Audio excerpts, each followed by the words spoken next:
Good morning, student. So today is our fourth lecture from the first unit, and today's topic is continental drift theory. We have completed 3 lectures. So let's start with the continental drift theory. So the theory of continental drift was proposed by Alfred Wegener. So this is Alfred Wegener, and the theory of continental drift is proposed by Alfred Wegener in 1910. So according to him, and he suggested that at the beginning of Mesozoic era, that is about 200 million years ago, all the continents of the earth were united together to form a single supercontinent, which is called Pangaea. So we can see in this image, this is Pangaea, and it is approximately 200 million years ago, that is Mesozoic era. So according to him, all the continents were united together to form a single supercontinent. This is called, so this is a Pangaea. It is a supercontinent according to him, and after the continental drift, this Pangaea is broken up into two continents, that is Gondwana and Laurasia. So the Gondwana is the southern part and the Laurasia is the northern part, and the both continent is surrounded by a ocean. This is called a Panthalassa Ocean. And if we are talking about the Gondwana northern part, which includes South America, Africa, India, Antarctica and Australia. Whereas in the northern part, that is Laurasia, which include the northern plate or Northern America or the Eurasian plate. So these two continents surrounded by an ocean which is called Panthalassa Ocean, and these two continents were the part of the Pangaea, and Pangaea is a supercontinent according to the Alfred Wegener. And then the with the help of continental drift, they broke up into two part or two continent. This is called Laurasia, this is called Gondwana. So we can see in this image, this is a single supercontinent, that is Pangaea. After the breakup or separation, the Pangaea is divided into two continents, that is Gondwana and Laurasia, and the Gondwana land, this which is a southern part, and Laurasia it is a northern part, and then Gondwana land is again divided, and the Laurasia is again divided. Then in the Laurasia, when Laurasia is divided into two continents, or which is separated into two continents, that is North America and Eurasia, and whereas in the Gondwana land or in the Gondwana part, South America and Africa, India, Australia, Antarctica, all they are got separated with each other. We can see in this image. See, this is South America, Africa, India and Australia. All they are got separated from a single continent, and this is the part of Laurasia, but they also got separated. This is North America, this is Eurasian plate, this is South America, Africa, India and Australia, and in the below we can see Antarctica. Now they all got again separated because of the continental drifting, and this is our modern world. This is the present world map. So in this image we can see, this is North America, this is South America, this is Africa, this is Eurasian plate, this is Australia.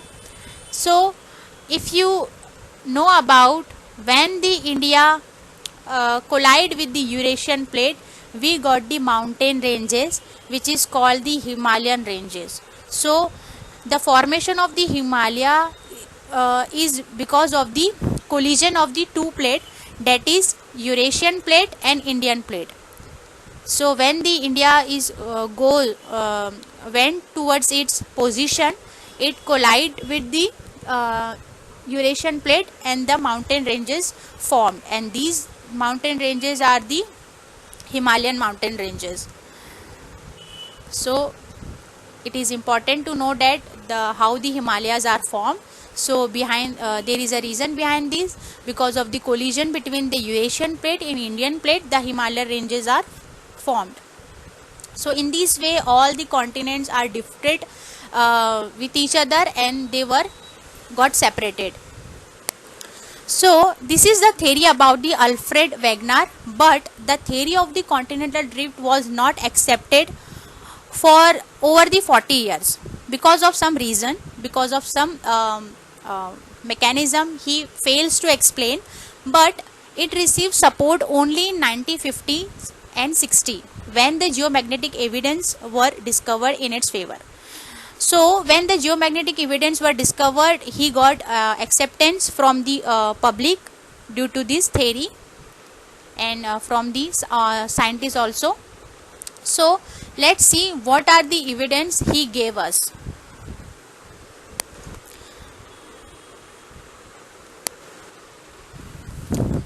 So first important evidence is fits of the continents.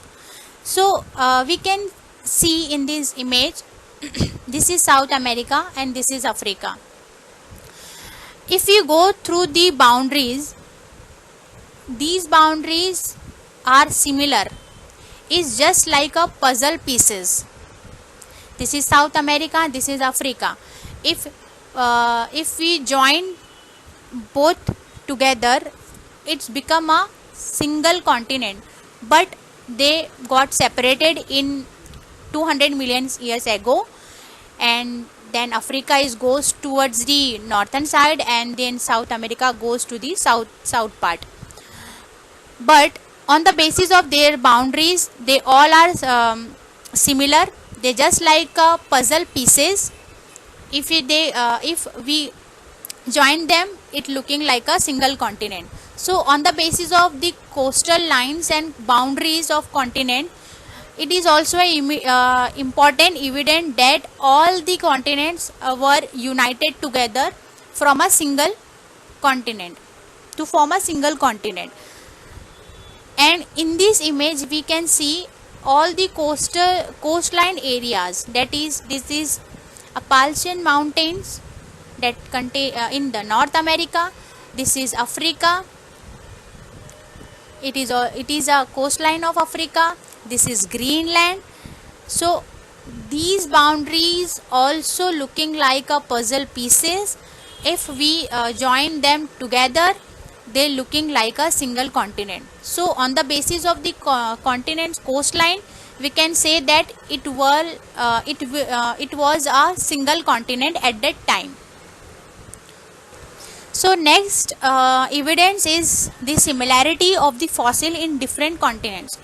So if we talking about the fossils, we have discussed about the fossils, what is fossil in previous lecture in the geological time scale. So fossil is nothing but the remains or impression of the animals or plant which is embedded in the rock formation during their extinction time. So the most important example is the Mesosaurus. Mesosaurus is found along the coastline of Africa and South America. So the distribution species were limited to those places only. So the Mesosaurus fossils only found in the South America and Africa coastline.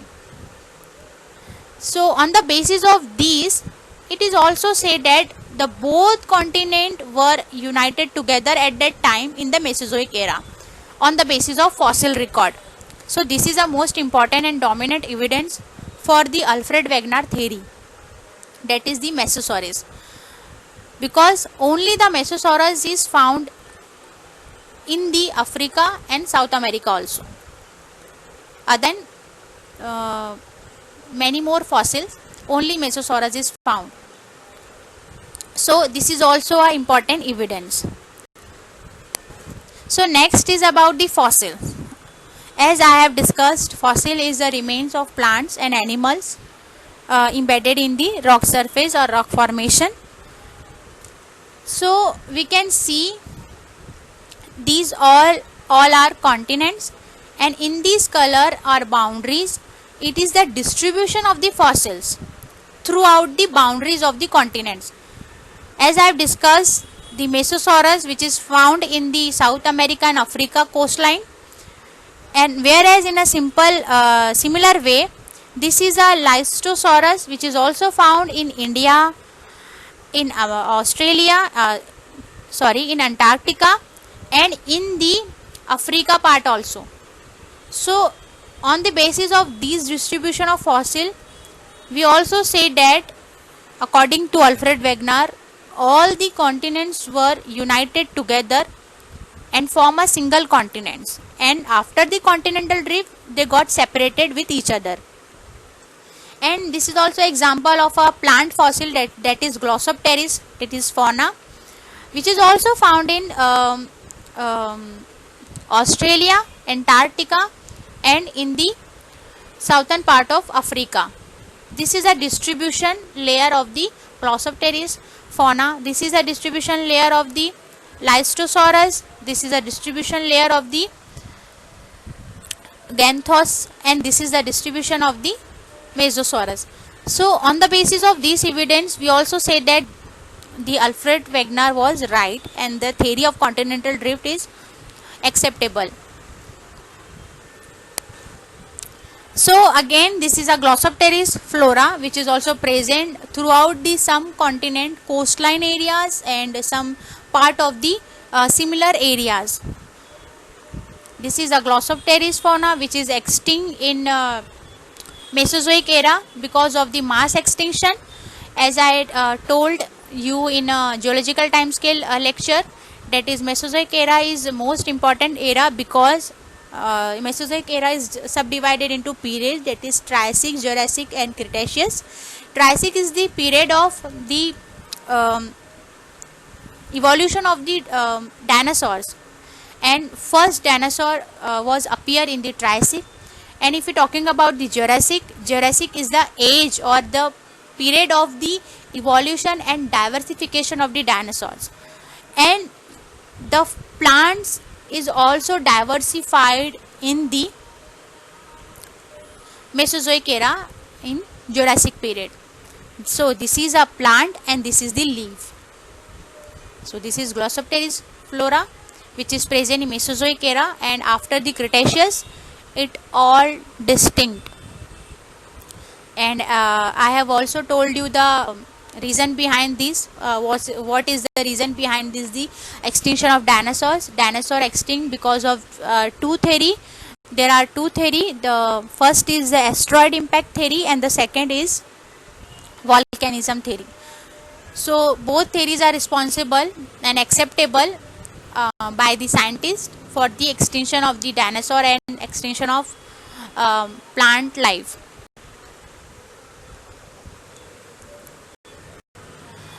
Next is the continuity of the geological features from continent to continent.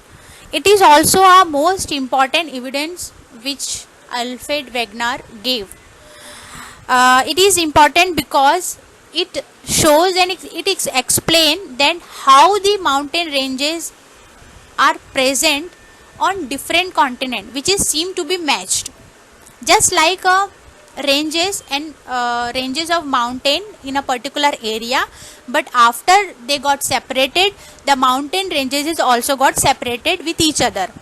So the most famous example is ranges is Canada matches with the Norway and Sweden, and another example is Appalachian mountain match with the UK mountain. So these both example are very important for the evidence of the continental drift theory. So according to the Alfred Wegener, these mountain ranges were united together at that time, but after the continental drifting, the mountain ranges got separated with each other and it present along with their continent. So the Canada mountain range matches with Norway and Sweden. So we can say that the mountain ranges of Canada, Norway and Sweden, they all were united and become a single range of mountain. But after the continental drift, or because of the different drifting of continents, they all got separated. So this is also a most important evidence. And the another one important, I have also discussed this similarity in coastline. So we can say that on the basis of the similarity in the coastline, we can see they just looking like a puzzle pieces. We can see in these images, this is a South America, this is Africa, and the boundary of between these two continents is similar. It's just like a puzzle piece. So on the basis of coastline and on the basis of their boundary, we can say that they all are united in the Mesozoic era, that is in 200 million years ago, but due to the continental drifting, they all got separated. So this is also an important evidence.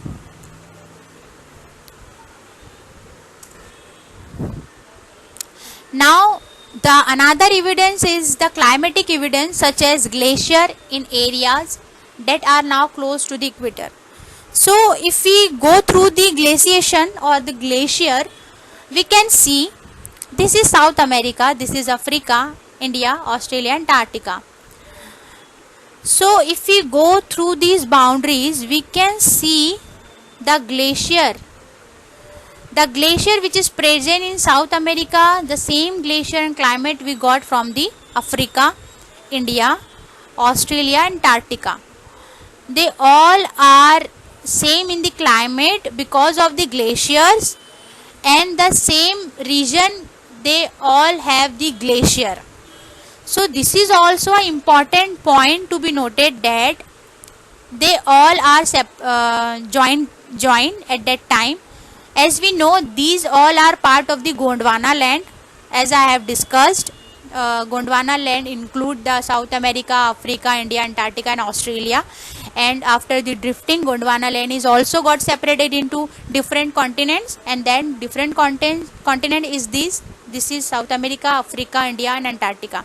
So when the Gondwana land was a single continent, so in this area the glacier was present, but after the drifting all got separated and all are went to their position, and after this their glaciers are also separated, and we found the same glacier in the same region where they all are jointed, or where they all are united. So this is also an important evidence for the theory of the continental drift.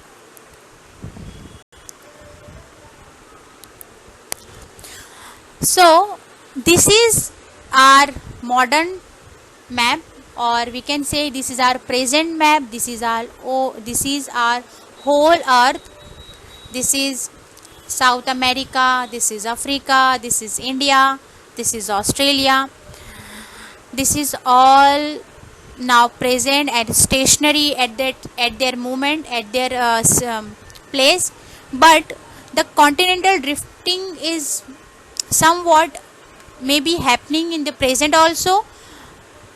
There are so many evidence of the present, but this is not our topic today. So the topic is the continental drifting.